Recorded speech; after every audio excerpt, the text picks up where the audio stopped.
Ça y est, tu as rédigé ton travail de bachelor. Félicitations! Idéalement, il te reste 1 mois pour créer ton poster. Mais en réalité, zut! Je dois rendre ce truc demain. Alors pour visionner cette vidéo, il te faudra 5 bonnes minutes. Après ça, il te restera encore 11h54 pour appliquer les conseils qu'elle contient.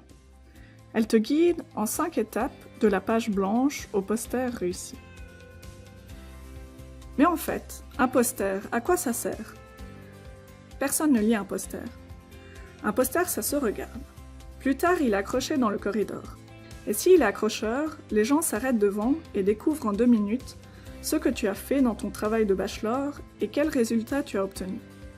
Mais pour que l'on s'arrête devant ton poster, il doit attirer le regard et éveiller la curiosité. Et bien sûr, il compte pour une partie de ta note de bachelor.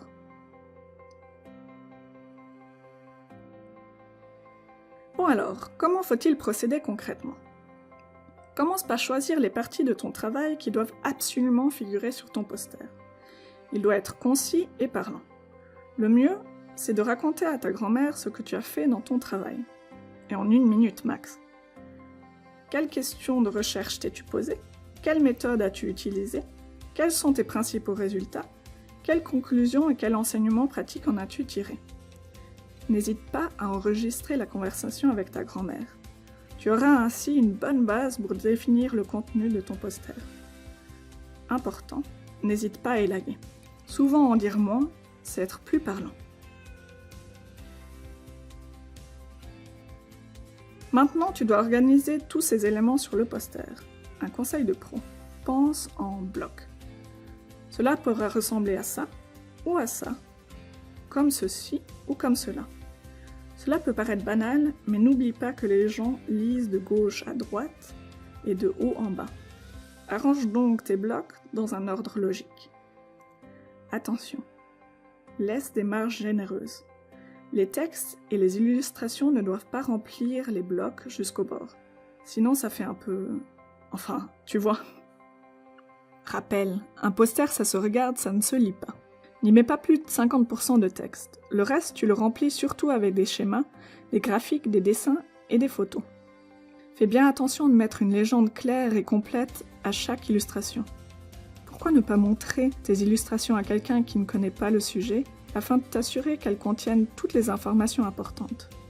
Peut-être qu'un petit texte d'accompagnement aidera à comprendre un diagramme ou un tableau, mais ça doit rester exceptionnel. Parfois, on peut reprendre une illustration telle quelle de son travail, c'est pratique bien sûr, mais demande-toi quand même s'il y a des éléments superflus dans cette figure, par exemple un groupe test qui n'est pas mentionné sur le poster. 5 graphiques, c'est en général un maximum. Et un dernier conseil, n'utilise jamais une image juste parce qu'elle est jolie, mais seulement si elle a du sens. Il ne faut pas avoir peur du vide, il n'est pas nécessaire de remplir chaque centimètre carré. Laisse de la place entre les éléments. Ils ressortiront mieux.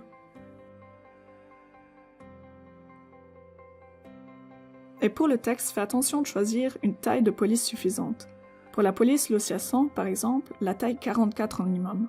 Pense à ta grand-mère. N'utilise pas plus de 3 tailles de police différentes dans tout le texte. À propos du texte, justement, il n'est pas interdit de faire des phrases complètes. Un style rédigé pourrait bien convenir pour l'introduction, la question de recherche ou les conclusions. Et de manière générale, préfère les listes à puces et les mots-clés. Petit conseil en matière de couleurs. Les couleurs et les dégradés sont un excellent moyen de mettre des choses en évidence, de les classer ou de guider le lecteur. Mais ce n'est pas évident d'imiter les graphiques professionnels. Donc utilise au maximum 3 couleurs différentes. Choisis des tons voisins et éventuellement une couleur complémentaire pour mettre en évidence certains éléments. Les couleurs complémentaires sont celles qui se trouvent l'une en face de l'autre dans le cercle chromatique.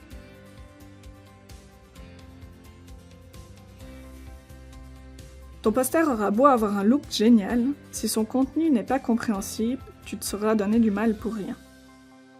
Ton titre doit éveiller l'intérêt, être informatif et percutant. Sache que rédiger de manière concise demande du temps. Prends-toi ce temps. N'oublie pas de demander un feedback. Montre ton projet de poster à une personne critique mais bienveillante de ton entourage qui ne connaît rien au sujet. Cela peut même être ta grand-mère. Et ensuite, à une collègue de ton domaine. Si tous deux le comprennent, c'est bon signe. Bien sûr, grammaire et orthographe doivent aussi être contrôlés. Une autre bonne raison de montrer ton poster à quelqu'un.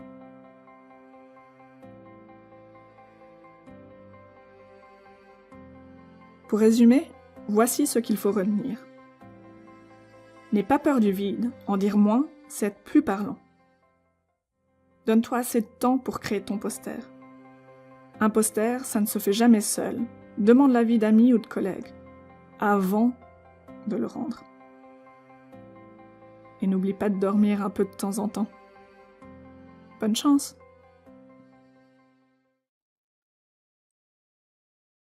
Jette aussi un coup d'œil à la checklist pour la conception du poster.